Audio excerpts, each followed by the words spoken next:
In this video, we will cover the daily cleaning process for the cluster bucker. For a more thorough clean of your machine, consult our deep clean video, which covers cassette and belt removal.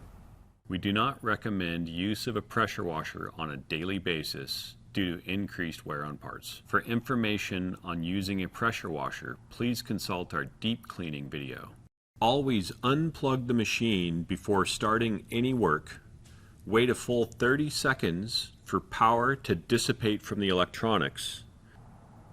The person working on the machine should remain in exclusive control of the plug end to avoid accidental power-up of the equipment. Remove the faceplate and all the shielding from the machine. Using the thumb screws, start with the faceplate. Next, remove the rear hood, then the top cover, and the two side shields. Set them aside for reinstallation later. Loose material can build up in a few areas in the machine, behind the faceplate in the front corners and on the cassette tracks. Compressed air is a handy way to blow away this material. If you don't have compressed air on site, you can use a brush or a rag. If you do have compressed air on site, use a small tipped nozzle to spray out the inside of the belt cassettes. Place the nozzle between the belt and point it inside the cassettes until you blow out the material inside. This will reduce the frequency at which you need to do a deep clean. Now it's time to clean the belts. In order to get to all the areas on the belt, they need to be able to spin freely.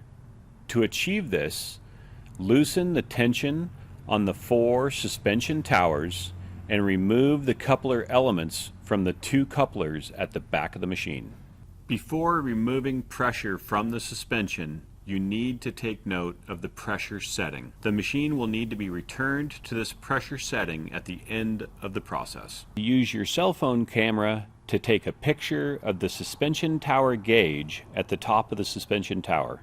What you're looking for is how the top of the plate aligns with a specific tooth. Remember that you're going to have to return your machine to this specific setting at the end of the cleaning process. To relieve pressure from the suspension, you're going to use the included wrench to turn the bolt on top of the tower. The turn direction is counterintuitive.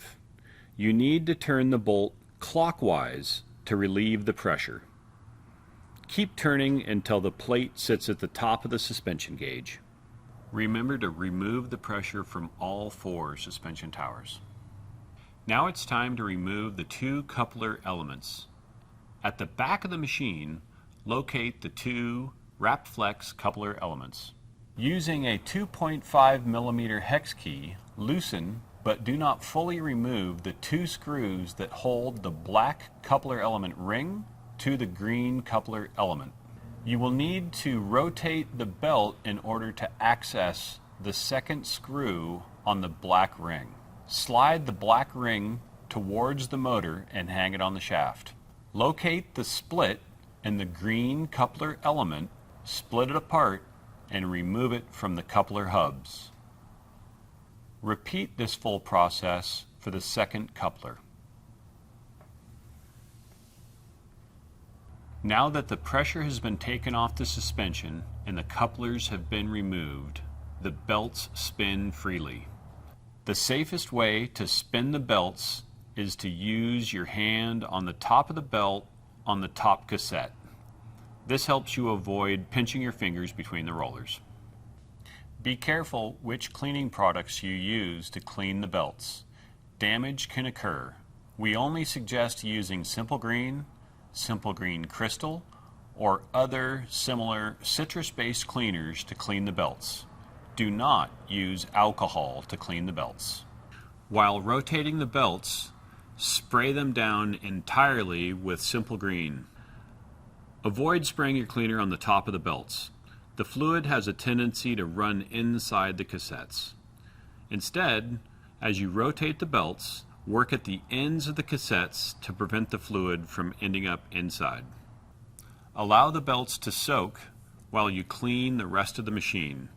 This will help loosen up the material and make it easier to clean the material off the belts, which can be more stubborn. Wipe down the upper frame, motor and coupler components, cassette side plates and bearings, lower frame, and all the shields, face plates, and die plates. Feel free to use alcohol on the metal portions of the machine, but again, don't use alcohol on the belts. Now it's time to finish cleaning the material from the surface of the belts. Using a stiff bristled brush and more citrus-based cleaner, work at the end of the belts and clean a section at a time. Clean the section thoroughly and then rotate the belts to a new section to clean. If you have really stubborn material that is stuck to the belts, you can use a plastic putty knife to remove it. Do not use a metal putty knife because damage can occur to your belts. Before starting the process of reassembling the machine, give all parts a final wipe down to ensure that they are clean. Apply a thin coat of food-grade grease to any exposed metal shafting to prevent rusting. Now it's time to reinstall the two couplers. Apply a coat of food-grade grease to the green coupler element to help extend its life. By rotating the belts, align the teeth on the hubs of the coupler. Once the teeth are aligned, you can insert the green coupler element.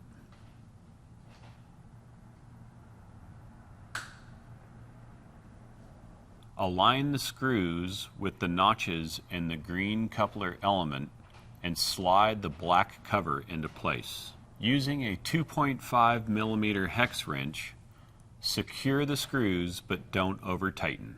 Repeat the process for the second coupler.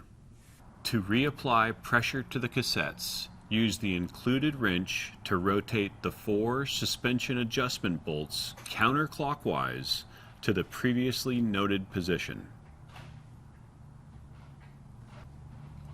Be accurate. This pressure setting is critical to machine performance.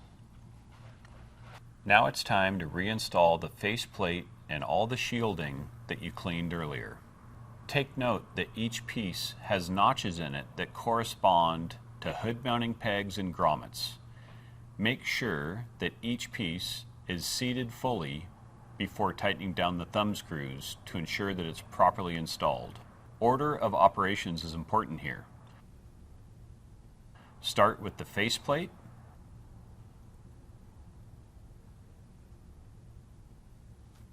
Next come the side shields.